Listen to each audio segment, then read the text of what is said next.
ಶ್ರೀ ಗುರುಭ್ಯೋ ನಮಃ. ತತ್ವಮಂಜರಿಯಲ್ಲಿ ಅಣುಭಾಷ್ಯದ ವ್ಯಾಖ್ಯಾನ ರೂಪವಾದ ತತ್ವಮಂಜರಿಯಲ್ಲಿ ಈ ಉತ್ತರಾಚ್ಛೇದ ಆವಿರ್ಭೂತ ಸ್ವರೂಪಸ್ತು ಅನ್ಯಾರ್ಥಶ್ಚ ಪರಾಮರ್ಶ ಮತ್ತು ಅಲ್ಪಶ್ರುತೇ ಇತಿ ಚೇತ್ ತದುಕ್ತಂ ಅಂತ ಈ ಮೂರು ಸೂತ್ರಗಳೇನಿವೆ, ದಹರಾಧಿಕರಣದ ಮೂರು ಸೂತ್ರಗಳು, ಕೊನೆಯ ಸೂತ್ರಗಳು, ಅದರ ಕುರಿತಾದಂಥ ವಿವರಣೆ ಹೆಚ್ಚು ಕಾಣಿಸೋದಿಲ್ಲ. ಇದು ಅಣುಭಾಷ್ಯದ ವಿವರಣೆ. ಆದ್ದರಿಂದ ನಾವು ಬ್ರಹ್ಮಸೂತ್ರ ಭಾಷ್ಯವನ್ನು ಕೂಡ ಸಂಕ್ಷಿಪ್ತವಾಗಿ ನೋಡಬೇಕು ಅಂತ ತೊಡಗಿರುವುದರಿಂದ ಈ ಮೂರು ಸೂತ್ರಗಳ ಕೊನೆಯ ಸೂತ್ರಗಳ ಅರ್ಥಗಳನ್ನು ನೋಡೋಣ. ಇತರ ಪರಾಮರ್ಶ ಚಿಕಿತ್ಸೆಯನ್ನ ಅಸಂಭವಾತ್ ಎಂಬುದಾಗಿ ಅದನ್ನು 18ನೇ ಸೂತ್ರವನ್ನು ಈ ಹಿಂದೆನೇ ನೋಡಿ ಮುಗಿಸಿದ್ದೇವೆ, 125ನೇ ಗದ್ಯ ಭಾಗದಲ್ಲಿ. ಈ ಉತ್ತರಾಚ್ಛೇದ ಆವಿರ್ಭೂತ ಸ್ವರೂಪಸ್ತು ಅನ್ನೋ ಸೂತ್ರ ಏನನ್ನು ಹೇಳ್ತಾ ಇದೆ ಅಂದರೆ, ಅದರ ಭಾಷ್ಯ ಹೀಗೆ ಅದನ್ನು ವಿವರಿಸ್ತದೆ. ಮುಕ್ತ ಜೀವ ಪರಮಾತ್ಮನ ಲೋಕದಲ್ಲಿ ತಿನ್ನುತ್ತಾ ಆಡ್ತಾ ಸಂಚಾರ ಮಾಡ್ತಾನೆ. ಸತತ್ರ ಪರಿಯೇತಿ ಜಕ್ಷನ್ ಕ್ರೀಡನ್ ರಮಮಾಣ ಅಂತ. ಆದ್ದರಿಂದ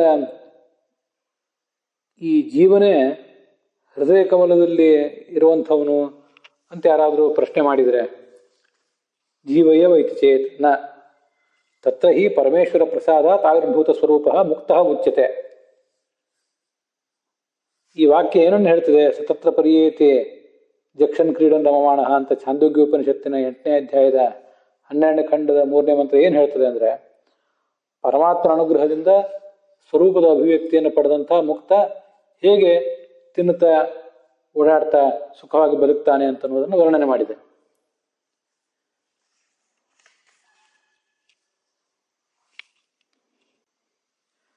ಯತ್ಪ್ರಸಾದಾತ್ ಸಹ ಮುಕ್ತೋ ಭವತಿ ಸಹ ಭಗವಾನ್ ಪೂರ್ವೋಕ್ತ ಇತಿ. ಯಾರ ಅನುಗ್ರಹದಿಂದ ಜೀವ ಮುಕ್ತನಾಗ್ತಾನೋ ಅವನೇ ಆ ಭಗವಂತನೇ ಹಿಂದೆ ಹೇಳಲ್ಪಟ್ಟವನು. ಆ ಭಗವಂತನನ್ನೇ ಏಷ ಆತ್ಮ ಎಂಬ ಮಾತಿನಿಂದ ತಗೊಳ್ಬೇಕು ಅಂತ ಅದರ ಅರ್ಥ. ಸೂತ್ರದ ಅರ್ಥ ಹೀಗಾಗ್ತದೆ: ಉತ್ತರಾತ್ ಸತತ್ರ ಪರಿಯೇತಿ ಎಂಬ ಛಾಂದೋಗ್ಯೋಪನಿಷತ್ತಿನ ಮಾತು, ಮುಂದೆ ಬರುವಂಥ ಮಾತು,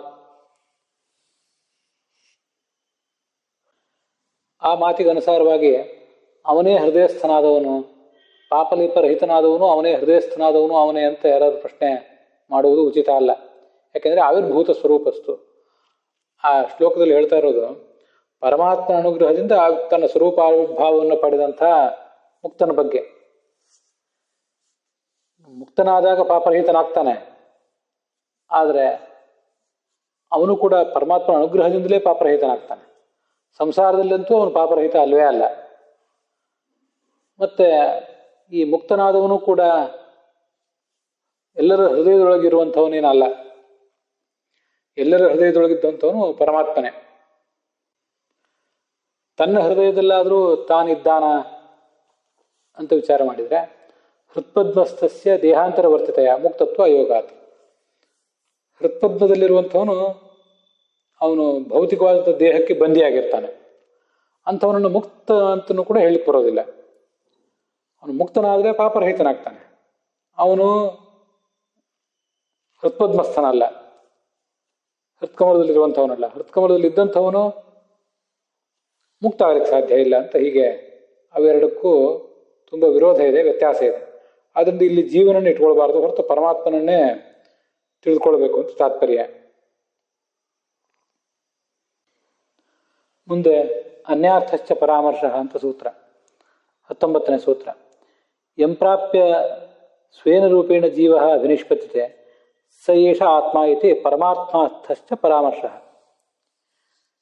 ಯಾವ ಪರಮಾತ್ಮನನ್ನ ಈ ಜೀವ ಹೊಂದಿ ತನ್ನ ನಿಜ ಸ್ವರೂಪದ ಅಭಿವ್ಯಕ್ತಿಯನ್ನು ಮಾಡ್ಕೋತಾನೋ ಅಂಥ ಪರಮಾತ್ಮ ಹೃದಯ ಕಮಲದಲ್ಲಿ ಇದ್ದಾನೆ ಅಂತ. ಹೀಗೆ ಏಷ ಆತ್ಮ ಎಂಬ ವೇದವಾಕ್ಯ, ಛಾಂದೋಗ್ಯೋಪನಿಷತ್ತಿನ ವೇದವಾಕ್ಯ ಪರಾಮರ್ಶೆ ಮಾಡ್ತಾ ಇರೋದು ಪರಮಾತ್ಮನನ್ನೇ ಹೊರತು ಜೀವನನ್ನಲ್ಲ.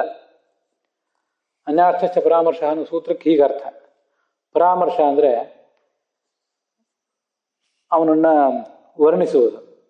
ಏಷ ಆತ್ಮ ಎಂಬುದಾಗಿ ಪರಾಮರ್ಶೆ ಮಾಡಿರುವುದು, ವಿಮರ್ಶೆ ಮಾಡಿರುವುದು, ಹಿಂದೆ ಬಂದಂಥವನನ್ನು ವಿಮರ್ಶೆ ಮಾಡಿರುವುದೇನಿದೆ, ಅನ್ಯಾರ್ಥ ಜ್ಯೋತಿ ಉಪಸಂಪದ್ಯ ಎಂಬ ಅದೇ ವಾಕ್ಯದಲ್ಲಿ ಪ್ರಸ್ತುತನಾದ ಪರಮಾತ್ಮನನ್ನು ಹೊರತು ಜೀವನನ್ನಲ್ಲ. ಪರಂಜ್ಯೋತಿ ಉಪಸಂಪದ್ಯ, ಆ ಪರಂಜ್ಯೋತಿ ಸ್ವರೂಪನಾದ ಪರಮಾತ್ಮನನ್ನು ಹೊಂದಿ ಇವನು ತನ್ನ ಸ್ವರೂಪ ಆವಿರ್ಭಾವವನ್ನು ಪಡಿತಾನೆ ಅಂತ ಅದರ ಅರ್ಥ. ಮುಂದೆ ಅಲ್ಪಶ್ರುತಿ ರೀತಿ ಚೇತ್ ತದುಕ್ತಂ ಅಂತ ಸೂತ್ರ. ದಹರಃ ಇತಿ ಅಲ್ಪಶ್ರುತೆ ನೇತಿ ಚೇತ್ ನ ನಿಚಾಯತ್ವಾದೇವಂ ವ್ಯೋಮವಚ್ಚ ಇತ್ಯುಕ್ತತ್ವಾತ್ ಏಷ ಮೇ ಆತ್ಮ ಅಂತರ್ಹೃದಯೇ ಜಾಯಾನ್ ಇತಿ ಶ್ರುತಿ ಉಕ್ತತ್ವಾಚ್ಚ. ಏಷ ಮೇ ಆತ್ಮ ಅಂತರ್ಹೃದಯೇ ಜಾಯಾನ್ ಅಂತ ಛಾಂದೋಗ್ಯ ಉಪನಿಷತ್ತಿನ ಮಾತಿದು. ದಹರ ಅಂದರೆ ಹೃದಯಾಕಾಶ. ಆ ಹೃದಯಾವಕಾಶ ತುಂಬ ಸೂಕ್ಷ್ಮ ಆದ್ದರಿಂದ ಆ ಸೂಕ್ಷ್ಮವಾದ ಹೃದಯದಲ್ಲಿ ವ್ಯಾಪ್ತನಾದ ಪರಮಾತ್ಮ ಇರ್ಲಿಕ್ಕೆ ಸಾಧ್ಯ ಇಲ್ಲ ಅಂತ ಒಂದು ಪ್ರಶ್ನೆ. ಅದಕ್ಕೆ ಈ ಹಿಂದೆನೇ ಉತ್ತರ ಕೊಟ್ಟಿದ್ದಾರೆ.